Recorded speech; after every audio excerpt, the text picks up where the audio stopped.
झारखंड में अब वैसी तमाम कंपनियों को जुर्माने के साथ जमीन लौटानी होगी जिन्होंने जमीन आवंटित होने के बाद भी राज्य में उद्योग नहीं लगाए। इसकी शुरुआत ओरमांझी स्थित ओरिएंट क्राफ्ट से हो चुकी है, जबकि अप्रैल में 25 से 30 कंपनियों को नोटिस भेजने की तैयारी है।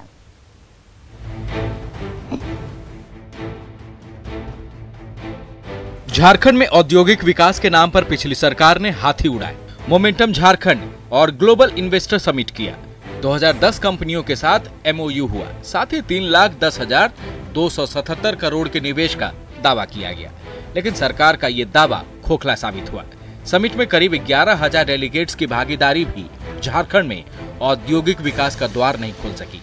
राज्य में उद्योग के विकास को लेकर 4 जोन में कंपनियों को जमीन आवंटित किए गए। आदित्यपुर जोन में 209 कंपनियों को जमीन आवंटित की गई।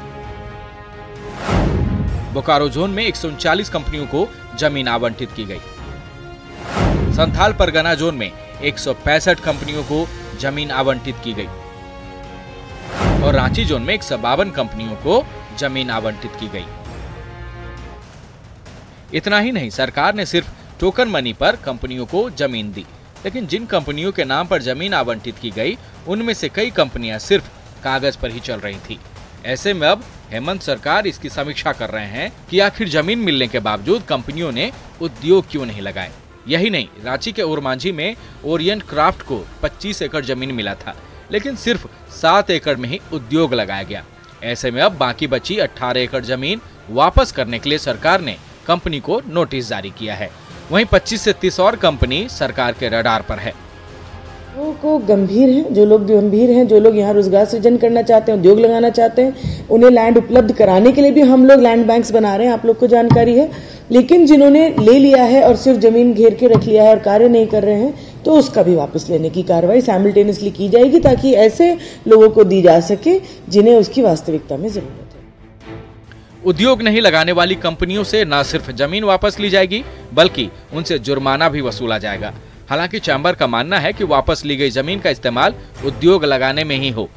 अगर वहां पे उद्योग लगने की स्थिति नहीं है या कोई नहीं लगा पा रहे हैं, तो निश्चित तौर पे उस वैसी जगहों को लैंड बैंक में शामिल करके, और लेकिन वो फिर लैंड ऐसे ही नहीं रहे जो लोग उद्योग लगाना चाहते हैं, चूंकि काफी लोग अभी भी हैं जो कि लैंड की वजह से उद्योग नहीं लगा पाते हैं। 31 मार्च के बाद झारखंड की नई उद्योग नीति की घोषणा होगी, लेकिन हकीकत यह है कि राज्य में औद्योगिक विकास की सबसे बड़ी समस्या जमीन की उपलब्धता ही है। ऐसे में सरकार ने लैंड बैंक पर भी काम करना शुरू कर दिया है। अविनाश कुमार, न्यूज़ 18 रांची।